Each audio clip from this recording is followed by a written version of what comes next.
Hi viewers, I'm sitting with Salman Arif from Mortgage Alliance for mortgage tips and guidelines. Sometimes one narration, one line means a lot, especially for those who are new in this country, who just came as a new family, as a new immigrant in this country. Mortgage guidelines are changing frequently, so it is quite important for them to understand the whole process of mortgage, so how the mortgage qualification works. Since he has an intense experience, he would definitely guide all of you towards the right direction. Salman, how are you? I'm good, Zia. How are you? Thank you very much for your presence here in this show. The important thing is first-time home buyers. They are naive, they don't know much, especially when they just came yesterday. Right. And you know, immigrant families, their first dream is to be a homeowner. Right. Which is a great plan they have all the time, and especially South Asians does it and give a priority big time. First time home buyer, when it comes to qualification of their mortgage, what they should look for? It's a very good question, Zia.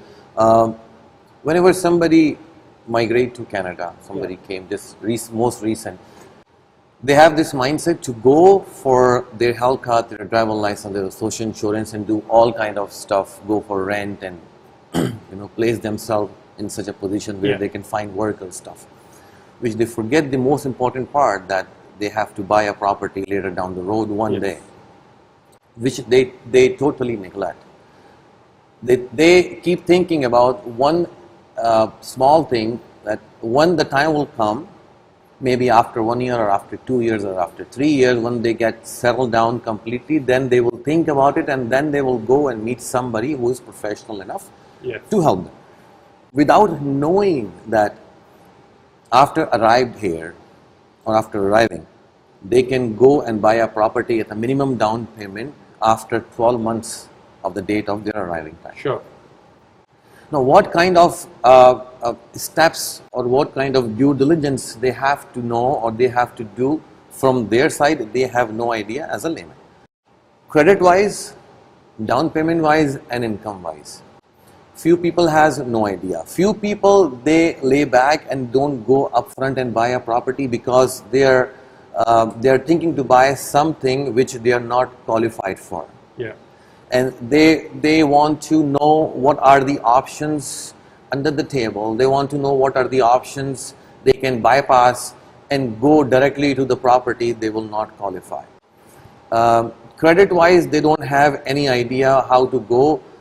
Someone is telling them that don't go for more than one credit card because that's all you need to get, and they have one credit card only and they keep using. By the time they are planning to buy a house, someone is telling them, like us, that one credit card is not enough. You need to have at least 2 credit cards. Yeah.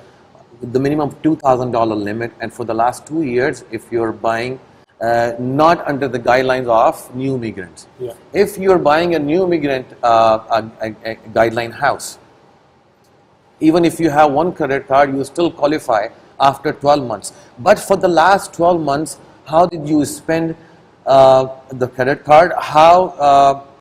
What was your repayment history on that credit card? Plus, what are the other non-reporting credit which you will need by insurance? Because if you're not qualified as a credit wise, you have to provide some alternative credit to get yourself qualified.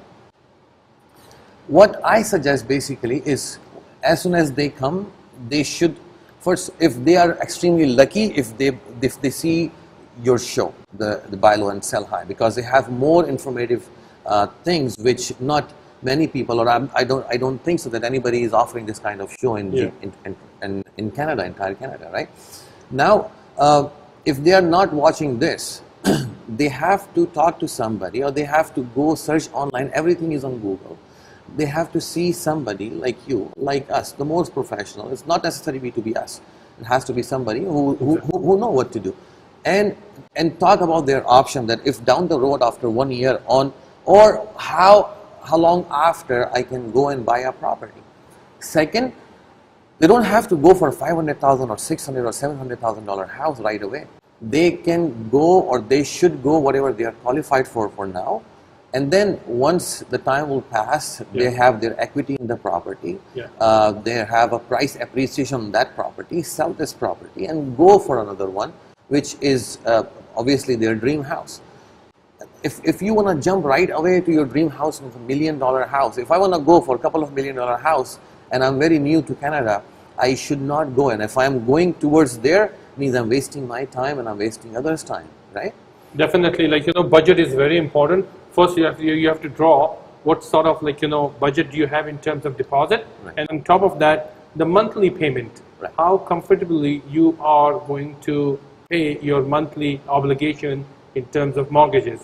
If you stretch yourself, definitely you are leaning yourself towards the financial crunch, right? And most of the people think that we are buying a house and we'll put the basement apartment on rent, and the rent will support the mortgage payment, plus we have a child tax benefit support that will support the utility bills.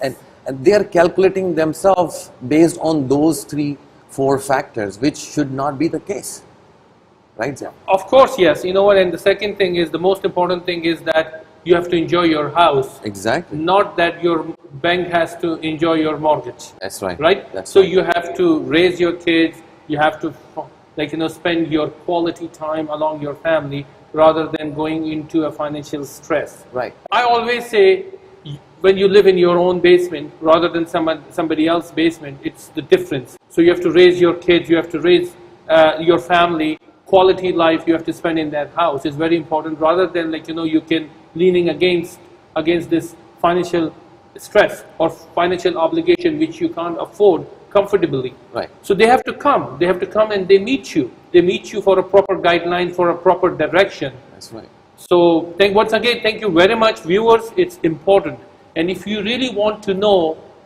I think Salman spoke about every single like, you know, topic over the years in this program. And if you are a new immigrant and you did not able to see all of them, the best thing is go to YouTube, and then you can see Salman's all interviews. It's quite helpful. It's something that you can sit at your home and get all the information, rather than you get information among your friends, among your family friends. They are not in a trade. They are not qualified for this particular profession. So it's always wise to go to the professionals. When you are not feeling well, then you go to doctor. When you have a legal issues, you go to lawyer. When you have a real estate issues, you come to realtors. Same thing is with mortgage, and mortgage brokers are there to give a free advice to all of you. And definitely, it may cost you, it may not cost you. It all depends your own financial background, that what sort of mortgage you are going after. We'll go quick break. Stay with us.